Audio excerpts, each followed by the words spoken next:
जी दोस्तों, इस वक्त असीं मौजूद हाँ पिंड सकरोड़ ते ਇਹ ਤੁਸੀਂ ਉਹ ਜਗ੍ਹਾ ਵੇਖ ਰਹੇ ਹੋ ਕਿ ਜਿੱਥੇ ਪਿਛਲੀ ਦਫਾ ਸੈਲਾਬ ਨੇ ਠੀਕ ਠਾਕ ਤਬਾਹੀ ਮਚਾਈ ਸੀ। ਇਸ ਜਗ੍ਹਾ ਤੋਂ ਦੀ ਬਿਹਤਰੀਨ ਕਿਸਮ ਦਾ ਇੱਕ ਰੋਡ ਸੀ ਜਿਹੜਾ ਕਿ ਸੈਲਾਬ ਦੀ ਨਜ਼ਰ ਹੋ ਚੁੱਕਿਆ ਹੈ। ਇਸ ਵਕਤ ਅਸੀਂ ਖੜੇ ਹਾਂ ਬੰਨ ਦੇ ਬਿਲਕੁਲ ਉੱਪਰ। ਜਿतनी भी ਤੁਹਾਨੂੰ ਜੜੀ ਬੂਟੀ ਨਜ਼ਰ ਆ ਰਹੀ ਹੈ ਇਹ ਬੰਨ ਦੀ ਨਿਸ਼ਾਨੀ ਹੈ। ਤੇ ਇਹ ਸਾਹਮਣੇ ਤੁਹਾਨੂੰ ਗੱਡੀ ਨਜ਼ਰ ਆ ਰਹੀ ਹੈ ਇੰਤਜ਼ਾਮੀਆ ਦੀ।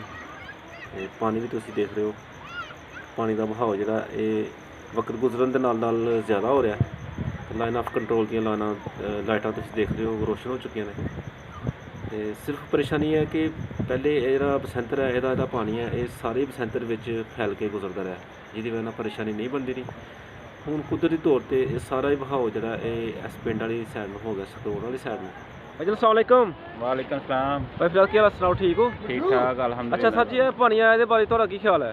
पानी के बारे चंगा ख्याल है जनाब। हुकूमत ने बड़े नाकस जेड़ा इंतजाम किए हैं। पिछली दफ़ा तो 8-9 महीने हो गए, तकरीबन 10 महीने हो गए। तो हालात बहुत ही नाकस ने ते पिंड वाले भी डरे दे ने ते हालात इस तरह ही ने। पानी काफ़ी ज़्यादा हो रहा है होर ते हुण इंतजाम करने का कोई फायदा। पानी की जी सतह सुबह भी ऐसा ही?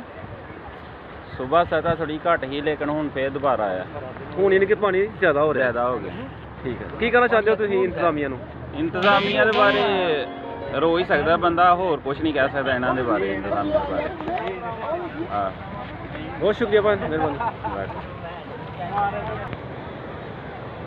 ਇਹ ਦੋਸਤੋ ਸਾਰਾ ਇਲਾਕਾ ਜਿਹੜਾ ਨਾ ਇਹ ਪਿਛਲੀ ਦਫਾ ਡਿਸਟਰਬ ਹੋਇਆ ਸੀ ਤੇ ਉਸ ਜਗ੍ਹਾ ਤੋਂ ਬੰਨ ਟੁੱਟਿਆ ਸੀ। ਪਾਣੀ ਦਾ ਵਹਾਅ ਬਰਦਾਸ਼ਤ ਨਹੀਂ ਕਰ ਸਕਿਆ। अस्सलाम सर जी। सलाम जी डॉक्टर सर, सर ठीक हो सर? अच्छा सर, ਜਿਹੜਾ ਇਹ ਸਲਾਬ ਆਇਆ ਇਹਦੇ ਬਾਰੇ ਤੁਹਾਡਾ ਕੀ ਖਿਆਲ ਹੈ? ਸਲਾਬ ਜੀ ਇਹ ਅੱਲਾਹ ਤਾਲਾ ਦੀ ਤਰਫੋਂ ਸਲਾਬ ਤੇ ਆਉਣਾ ਹੈ ਡਾਕਟਰ ਸਾਹਿਬ, ਲੇਕਿਨ ਇਹ ਸਾਡੀ ਗਵਰਨਮੈਂਟ ਦੀ ਨਾਹਲੀ ਹੈ। ਫਾਰਮ 47 ਤੇ ਜਿਹੜੇ ਸਾਡੇ ਐਮਪੀਏ ਨੇ ਇਹ ਉਹਨਾਂ ਦੀ ਨਾਹਲੀ ਹੈ। ਇੱਕ ਸਾਲ ਗੁਜ਼ਰਨ ਦੇ ਬਾਵਜੂਦ ਇੱਥੇ ਕੰਮ ਨਹੀਂ ਹੋਇਆ। ਠੀਕ ਹੈ। ਤੇ ਰਸਤੇ ਵੀ ਸਾਰੇ ਇਸ ਤਰ੍ਹਾਂ ਨੇ, ਅੱਲਾ ਨਾ ਕਰਿਆ ਬੰਨ ਬਿਲਕੁਲ ਟੁੱਟਣ ਵਾਲਾ 1 ਘੰਟੇ ਤੱਕ ਟੁੱਟ ਜਾਣਾ ਹੈ। ਠੀਕ ਹੈ। ਫਿਰ ਇਹ ਕਿੱਧਰ ਜਾਣਗੇ? ਉਹ ਇੱਕ ਗੱਡੀ ਲਾਈ ਦੀ ਹੈ ਪੱਥਰਾਂ ਵਾਲੀ, ਪੱਥਰ ਲਿਆ ਰਹੇ ਨੇ। ਪੂਰਾ ਸਾਲ ਕੁਛ ਨਹੀਂ ਕੀਤਾ। ਇਹ ਜਿਹੜੀ ਬੰਨ ਬਣਾਈ ਹੈ ਇਹ ਬਣਾਈ ਹੈ ਆਰਮੀ ਨੇ, ਉਹਦੇ 'ਚ ਇਹਨਾਂ ਦਾ ਕੋਈ ਰੋਲ ਨਹੀਂ। ਇੰਤਜ਼ਾਮੀਆ ਦਾ ਕੋਈ ਰੋਲ ਨਹੀਂ ਹੈ। ਇੰਤਜ਼ਾਮੀਆ ਦਾ ਕੋਈ ਰੋਲ ਨਹੀਂ। ਹੁਣ ਬੰਨ ਰੇਤ ਦੀ ਹੈ, ਕੋਈ ਪੱਥਰ ਨਹੀਂ ਲੱਗਾ ਪੂਰਾ ਸਾਲ। ਇਹ ਹੁਣ ਜਿਹੜੇ ਡੰਪਰ ਲਿਆ ਕੇ ਨਾ ਪੱਥਰ ਸੁੱਟਦੇ ਪਏ ਨੇ ਇੱਥੇ ਲੋਕਾਂ ਦੀਆਂ ਅੱਖਾਂ 'ਚ ਮਿੱਟੀ ਪਾਉਂਦੇ ਪਏ ਨੇ। ਠੀਕ ਹੈ। ਹੋਰ ਕੋਈ ਗੱਲ ਨਹੀਂ ਹੈ। ਅਸਲ 'ਚ ਸਾਨੂੰ ਦੁੱਖ ਹੈ, ਕੋਈ ਸਿਆਸਤ ਤੋਂ ਹਟ ਕੇ ਲੋਕਾਂ ਦਾ ਨੁਕਸਾਨ ਆ। ਉਹ ਦੇਖੋ ਉਧਰ ਕੈਮਰਾ ਮਾਰੋ, ਲੋਕਾਂ ਨੇ ਹਵੇਲੀਆਂ ਬਣਾਈਆਂ ਨੇ ਫਿਰ ਦੁਬਾਰਾ। ਇਹ ਫਿਰ ਜਿਹੜਾ ਨਾ ਲੋਕਾਂ ਦਾ ਨੁਕਸਾਨ ਹੈ। ਇਹ ਤੇ ਕੁਝ ਵੀ ਨਹੀਂ ਸਰ ਪਾਣੀ ਹੈ। 1 ਸਾਲ ਗੁਜ਼ਰਨ ਤੋਂ ਬਾਅਦ ਜੇ ਬੰਦਾ ਕੁਛ ਨਾ ਕਰੇ ਤੇ ਅੱਜ ਪਾਣੀ ਆਇਆ ਜੇ ਤੇ ਅੱਜ ਪੱਥਰ ਆ ਗਏ ਨੇ। ਉਹ ਡੰਪਰ ਲਾਏ ਜੀ, 2 ਡੰਪਰ ਆ ਗਏ ਨੇ। ਕੰਮ ਅੱਜ ਸ਼ੁਰੂ ਹੋਇਆ ਜੇ?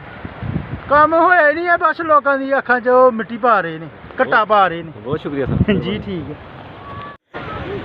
ਇਹ ਦੋਸਤੋ नज़र आ रहे हैं कि सामने पत्थर पे ने, तकरीबन 1 गड्डी आई है टोटली।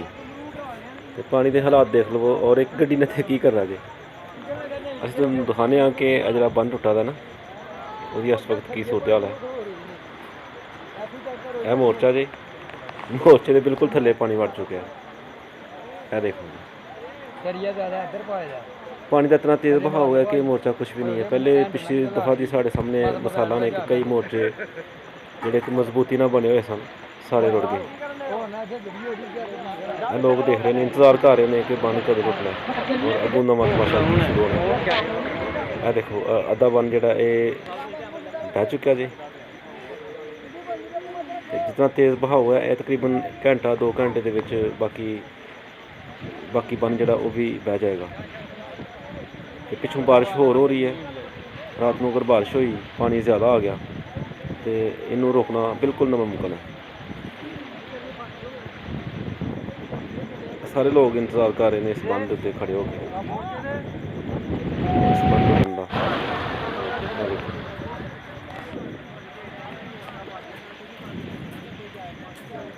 ਅਗਰ ਇਹ ਇੰਤਜ਼ਾਮ ਪਹਿਲੇ ਕਰ ਲਿੱਤੇ ਜਾਂਦੇ ਤੇ ਅੱਜ ਇਹ ਪਰੇਸ਼ਾਨੀ ਦਾ ਸਾਹਮਣਾ ਸਾਨੂੰ ਨਾ ਕਰਨਾ ਪੈਂਦਾ।